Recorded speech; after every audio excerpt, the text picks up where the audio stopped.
Hello, adventurers! My name is Chance, welcome to my spellbook, and we are going to be doing something a little bit unconventional for the newer viewers of this channel. However, if you've stuck around for a while, I have no doubt you are familiar with my particular method of uploading. There's going to be a lot of content produced. I've been thinking about it for a while now, and I think I have there are some changes that need to be made to the channel. Long story short, it'll be interesting. I'll talk about that, of course, at the end of the video here, so just stick around for that if you'd like. If not, no worries. I might come out with a kind of a channel update video, I guess, in the near future here, just explaining where my head's at and the direction I want to try and nudge the channel. But in any case, just get ready for a ton of uploads here. Let me know how many uploads you guys want to see per day down beneath, and I'll see if I can make it happen. I got a lot to work with. In any case, on the subject of today's video, this will be the fourth episode in our background series, and we're going over the Athlete, which is found in the Mythic Odysseys of Theros, which is an interesting adventure book. Doesn't offer too much in way of actual mechanics, but this is one of them, so we will go over it just as so far as to complete the playlist I have set up here. Now let's move on to its description. You strive to perfect yourself physically and in execution of everything you do. The thrill of competition lights fire in your blood, and the roar of the crowd drives you forward. Tales of your exploits precede you and might open doors or loosen tongues. The book provides a D8 table if you want to roll to see what your favorite event is. However, feel free to come up with your own. I usually prefer that anyways. These tables really only help if you don't particularly care, or if you're trying to make quick random characters, for something like Tomb of Annihilation, for example.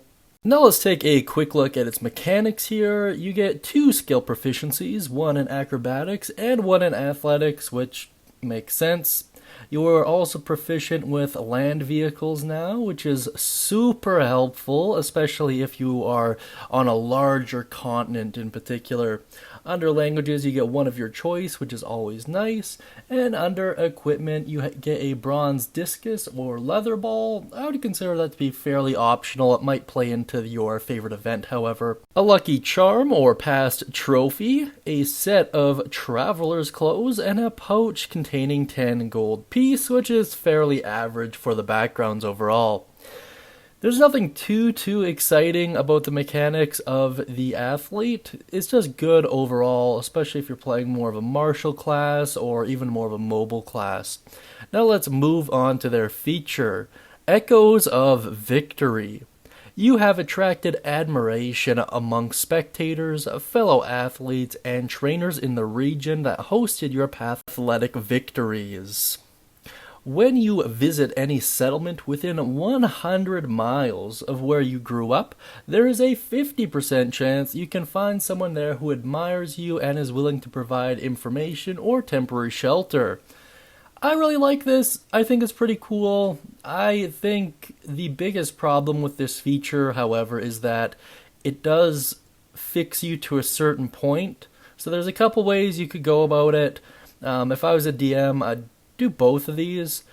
So the easiest way to kind of get around this is to have events that are set up in whatever city you're visiting, or major capitals at the very least, and then you can participate in those events, and based on how well you do, this feature will carry on. Or another way you can do it is within 100 miles, it's a 50% chance. Within 200 miles, it's a 25%. Within 300 miles, let's say it's like a 10%. All those would be relatively easy to figure out just by rolling. But that's another way you could do it. I would probably do both if I was a dungeon master for this particular character. But that's, of course, is my 2 cents. Now let's move on to the suggested characteristics here. So what I was going here was kind of just a poor sport, very talented, very capable, but very poor in terms of how much they respect the game and maybe even their fellow competition. So under personality trait, I get irritated if people praise someone else and not me. Ideal triumph. The best part of winning is seeing my rivals brought low, and this will typically tick you towards the evil direction. Under bond, I will overcome a rival and prove myself they're better. Under flaw, any defeat or failure on my part is because my opponent cheated. There's a lot of different ways you can go about this.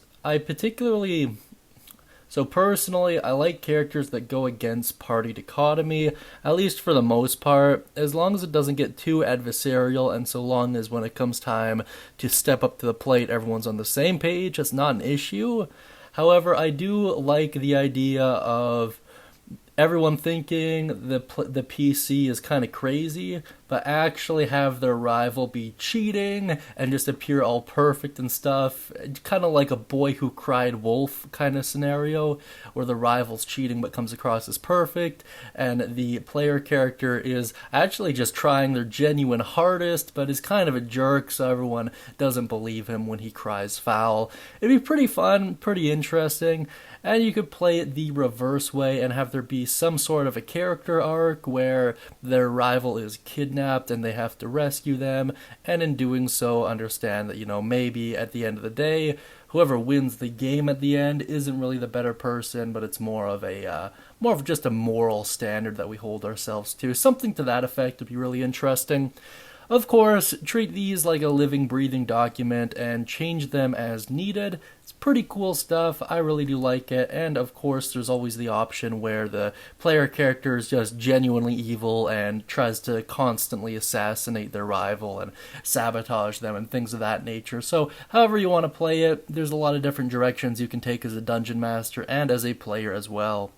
Now let's move on to my personal thoughts on it. Overall, the athlete is, I want to say, fairly strong. It's very reminiscent of the Acolyte, opposite in some way, shape, or form, but very similar feature, fairly similar mechanics. The description is mirrored of each other, of course, but still pretty similar. The only thing I would change, as I mentioned earlier, is I'd make it so that feature had an ability to scale. If you want to implement some kind of a reputation-based system or renown, that's totally up to the dungeon master. I find the easiest way to get around this is just by spreading fame in various cities, and you could have some kind of momentum build up through that, and maybe even make popular news agencies report on the exploits of this character. Something to that effect might be interesting as well.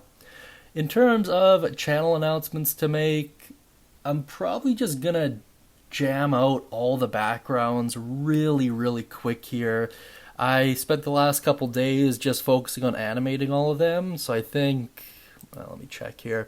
I have 51 still to do, 51 still to do. So there's definitely quite a bit for me to keep busy with. And I want to redo the cantrips as well. They're probably the weakest series, the weakest series in terms of quality I have. They get searched a lot, and they get a lot of clicks, and they get a lot of views, but I'm really not happy with how most of them turned out, and I would like to include a lot of the comments I got on them in the kind of updated videos for them. So let me know what you think of that down beneath. I think it's a pretty solid move to make. And as I'm sure most of you know, Tasha's Cauldron of Everything kinda changed them up a little bit. Not too much, but enough where it's worth doing another video on them just to prevent confusion.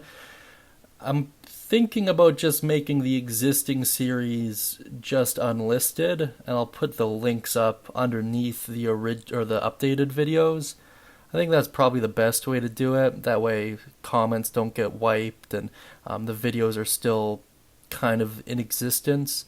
But yeah, I don't know. Let me know what you guys think down beneath. I think it's a pretty solid play to make. I don't really think I have much of a choice, to be honest. But yeah, with that being said, I hope you all have a great day. And let me know what you think of Athlete down beneath before I let you go.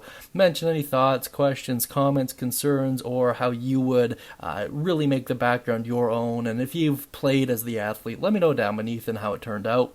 That being said, hope you all have a great day, and as always, everyone, happy adventuring.